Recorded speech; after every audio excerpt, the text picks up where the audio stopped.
Good morning. Happy Easter Sunday. Welcome. My name's Dylan. It's great to have you with us this morning on The Rock Live on our Sunday stream. I'm being joined this morning by our senior pastor, Louisa. Welcome, Louisa. Yeah. Great to have you here. And from our youth team, Zach Streeflin. Good morning. How are we? I'm good, mate. How you doing? Yeah, fabulous. Thank you. Yeah. So we're excited because I guess today we have an opportunity. What we wanted to do is really sit down and have a bit of a conversation. And today is an exciting day. It's a celebration. And we want to talk a bit about why it's an important day. And for those of you who are watching, you know, Easter might be something you're really familiar with. It might be something maybe not so familiar with. And we really wanted to take a moment to sit down as a group and have a bit of an informal kind of chat about it this morning.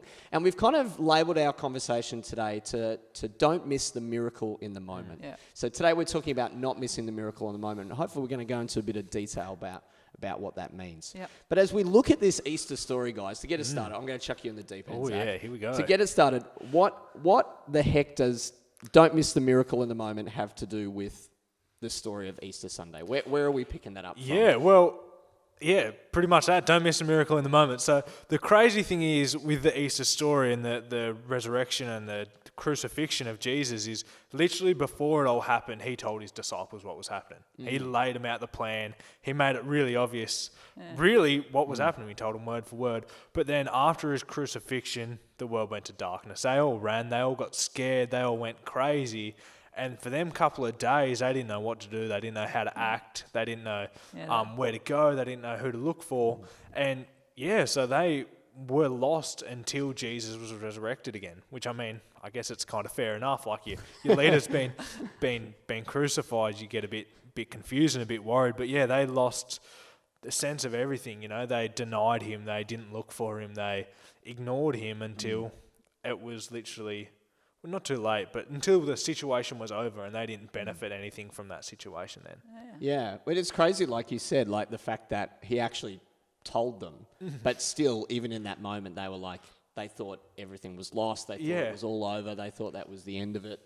Yeah, well, they didn't even believe, once Mary and her friends had gone and seen that Jesus was out of the tomb, they didn't even believe Mary when she went and told them about it again. They still denied the fact that, you know, oh, that can't be true. Someone can't be raised from the dead. Yeah. You know, so that's crazy.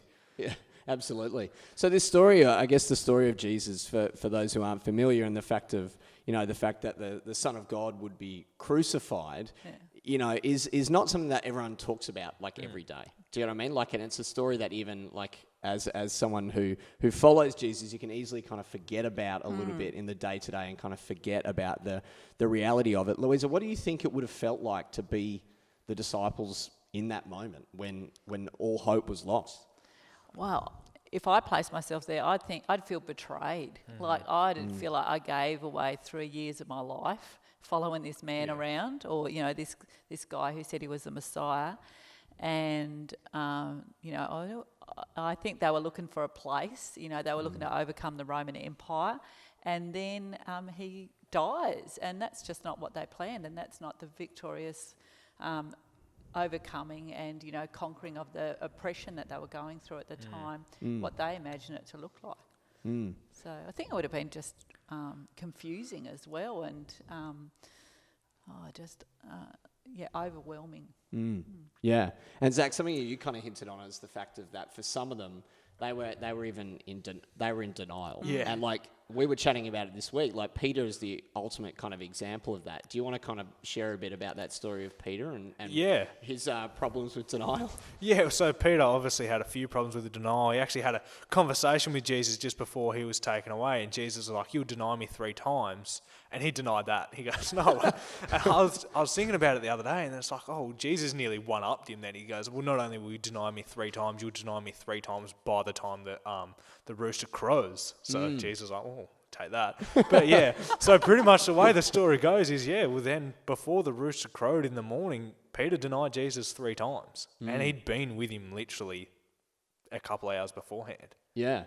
It's crazy, and I think, like, and part of the reason, obviously, talking about this is it's not just Easter Sunday, but this story is continually relevant all the time. But feels this kind of part of it feels particularly relevant at the moment, in the sense that we are going through a time where we're feeling isolated and we're feeling alone, and that was the feeling of the disciples. For you guys, is that something that you've been, you know, feeling during this time of COVID-19? Louisa? Oh, I definitely have been feeling a whole myriad of emotions and definitely a lot of tears as well, and feel like you're in the dark and you don't understand, and mixed messages, like, in the media telling you all this stuff, and then you hear other stuff, and it's just like, what's the truth? And I think they would have been wrestling with those same questions. What's the truth?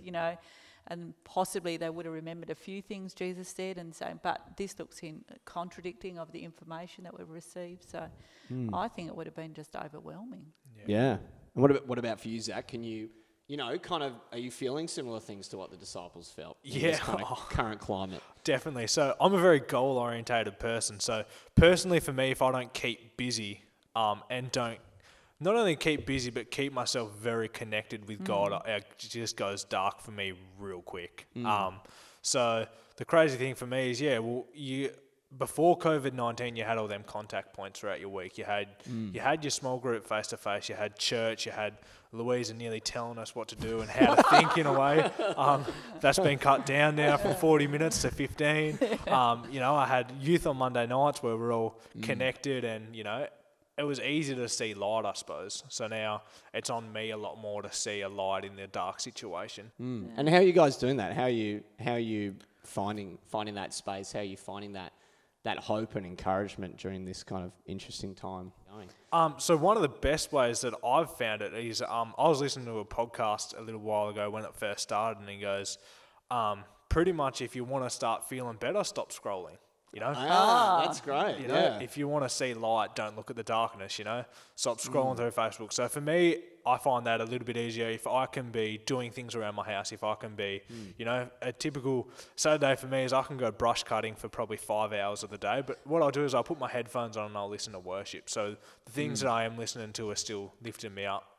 But yeah, definitely stop scrolling. That's a massive one. I like that. Yeah. Hear that, everybody? Stop scrolling. That's cool. Well, it's amazing, this the Easter story, and sometimes it is a shame that it kind of comes around like once a year. Do you know what I mean? And I know for many people it's not something that they've ever really thought of much before. Like often when I talk to people about faith or about God, like people often come from a perspective of they don't really know what to think about it, right? But I think Easter is and the story of Good Friday and Easter Sunday is such an amazing story for people to connect with, because I often find when people have a particular opinion about faith, their opinion is about, doing religious studies at school, or they had to wear a suit to church once when they were a kid. It's not really about Jesus. But in the story, we see the perfect example of sacrifice. And today, as we're talking about, like, don't miss the miracle in the moment, that was the miracle in that moment, was Jesus' sacrifice. And as you said, Zach, like the disciples kind of missed it. Like he told them it was going to happen. But Scripture actually says about the fact that, no greater love is shown than that who would lay down their life for their friend. For you, Zach, why is this idea of sacrifice through Jesus, why is that example so powerful for you? Well, it's powerful to me because I was always taught to lay your life down for something you believe in. And this is a perfect example of God, of Jesus just literally laying their life down, He's the one that I look to the most. He's the one that, he's the most glorified man in literally history, and he laid his life down for the cause that he believed in, and that cause that he believed in was my life. Yeah, and it's amazing, isn't it? Because often, like, when, a simple conversation sometimes can be like, all, like, religions or all beliefs are the same. But, like, when you really get down to the brass tacks of it, like, no belief system is built on sacrifice and grace other than the Christian belief, really. And I know for me, I once heard it said that somebody said, sometimes when we think about what Jesus' sacrifice means, and we know it means that there's forgiveness for us and that now we can have connection with God, but sometimes we forget that regardless of, like, if I had been the only person on this planet, Jesus still would have done it. That's Do you know what I mean? And sometimes we think about it like, he died for everyone, but it's actually not like that. It's like he died for us individually, collectively, or something, really which I think is like a really powerful idea. So on that kind of topic of sacrifice, for you, Louisa, what comes to mind? I just think, like, he's a king and he's the God of everything, and then he takes on the human form And I mean, it's one passage of the Bible says he actually emptied himself of all his rights, came as a baby, because it's sort of connected to Christmas as well. And so comes as a humble baby, then walks on this earth, and then goes that step further, goes to a cross and dies and comes back to life, all in the name of having relationship with us. He's crossing the chasm. He's coming towards us. He's not actually waiting for us to find him. He's like moving as close as possible to make it as easy and accessible to us. And he's not going to force himself. It's still our choice. Yeah. But he's not making it hard to find him. So. And he's not being lofty and proud and like unobtainable. So he's coming real close, and that just blows me away. Yeah, that's amazing, and that's as a core part of our belief is that's what's so incredible about it is that Jesus would be there waiting, and and the Bible talks about it, and like you can often talk about it, the fact of like Jesus is there kind of knocking on the door of our heart or our soul, like he's there waiting, and like we kind of have that opportunity. And when we're talking today about the miracle in the moment, the miracle of that moment really was the fact that that the creator of the universe would want a relationship with us so badly that he would die. Do you know what I mean? Is incredible. And so, at the moment, we're in a season where it's, tough for people. Like, we're living in a season of without, where people are learning to go without the things that they are used to. Yeah. Jesus is still that miracle in this moment, isn't he? And, and I guess my question is, what would you encourage people? How can they find hope from that miracle in this kind of hopeless, moment? Well, I think you can find hope in the fact that it's still so relevant. Even though it looked so different all them years ago, it's still the most relevant one. And when we were talking about this earlier in the week in the office, that's kind of what we drew back to. There were so many similarities between now, what's going on, and what happened then, They said there was a darkness over the world, and people are saying that now, there's still a hope at the end of the tunnel, and some of them would have had to been thinking that then. So I think that's important to remember the fact that he did rise again. There was never a moment then. Well, they all thought that there was no hope, but he did rise again, and that's what we have to hold on to. We have to hold on to the fact that nothing can actually conquer Jesus. Nothing can defeat him, because he beat death. Of course he can beat a virus. It should be... Yeah, it's like virus, death. I think death kind of wins out. It should be that easy, but it's hard. But we got to remember that, death is a lot harder to overcome than a virus. Yeah. Louisa, why do you think that the story of Easter is so particularly... I think it's always relevant, and I know that's what we believe. We've been talking about it this week, but why is it particularly relevant during this season? Well, I think back then the disciples felt alone and isolated, and they thought God had deserted them, and they thought nobody was in control, and they were just doomed. And I know I've kind of wrestled a little bit with that myself, thinking, is this the end? Is this really it? And you feel like feeling physically isolated from people, and so that aloneness, and then God hadn't deserted them. It was actually God's plan to come closer. And for me, I keep forgetting, but when I remember to talk to God in this time, or ask for his comfort, or just ask, hey, would you come close to me? He always delivers. And the problem is just I forget. I forget, and I'm going about on my own steam and trying to work it out, and then, God, you're here. The miracle in this moment, no matter what you're feeling, no matter how dark it is, no matter how isolated or alone you are, you can always talk to God, and he always comes through. And it's not like a big booming voice, but there is a shift. There's a shift in the atmosphere. There's a shift happens, and it just changes your path in that moment. So yeah, totally. So as we kind of start to wrap up this conversation, we've been talking about don't miss the miracle in the moment. And, for those disciples back in the day in the story of Easter Sunday, they did miss the miracle. Yeah. Do you know what I mean? Jesus told them, hey, things are going to get pretty rocky in a couple of days. And they were like, oh, whatever. And, then that did. that story, I guess, is incredible, because the fact that God would so desire a relationship with us, that he would send his son to die, is amazing, and that is still a miracle today. What would be your encouragement to people to be able to hold on to that miracle today, regardless of whether they've heard of Jesus, know Jesus, this is a first time thing? What would be your encouragement on how to hold on to that miracle? Not just like they didn't hold on to it in that moment. How can you hold on to it in this moment? Yeah, so I think the biggest takeaway for me in this story is going to be is not waiting till it's over to pursue God and to really chase after him and present him to my mates. This is a perfect opportunity where people are worried and they're scared that I can show them something that they're desiring. People are wanting something to look for, and they're wanting something to believe in, and something to bring them hope. And God is really the only answer at the moment. So I don't want to wait till it's over and people go, Yeah. Like not needing it's a bad word, but don't wait till it's too late there's such an amazing opportunity and it looks so different, but there's a bigger picture. So remembering the fact that there's a bigger picture and then using it, just run with it. God's got it under control. May as well still run and push in as hard as I can. Yeah, that's good. What about for you, Louisa? I just reckon, what do you got to lose? Yeah. I mean, really. Sometimes it feels like it can't get much worse. Yeah. So give God a go. Just talk to him. It's as big as just ask him some questions, or ask him to show up, or start a conversation.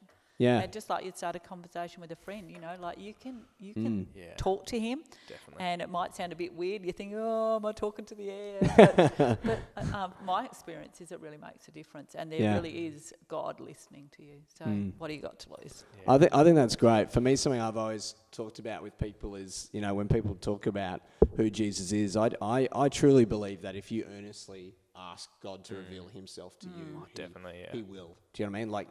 God doesn't need me to talk to someone about God. Do you know what I mean? We have that opportunity, and I think that's the exciting opportunity that we have this Easter, as we reflect on what Jesus did, on the decision and the sacrifice that God made, so that he could be in connection with us. There's no better opportunity really to take that up. So I guess as we kind of wrap up, we kind of want to go into a bit of a time of conversation and reflection right now in the stream. And we kind of want to ask two key questions. And the first question today that we want to ask is, are you missing the miracle in the moment? Are you missing the miracle in the moment? And what we mean by that is, Jesus died thousands of years ago, but that his death and resurrection still means something today. And are you missing that opportunity? Because Jesus desperately wants to connect with you, and I know if you're anything like me, in a time right now which has a massive lack of connection, sounds like a pretty good deal.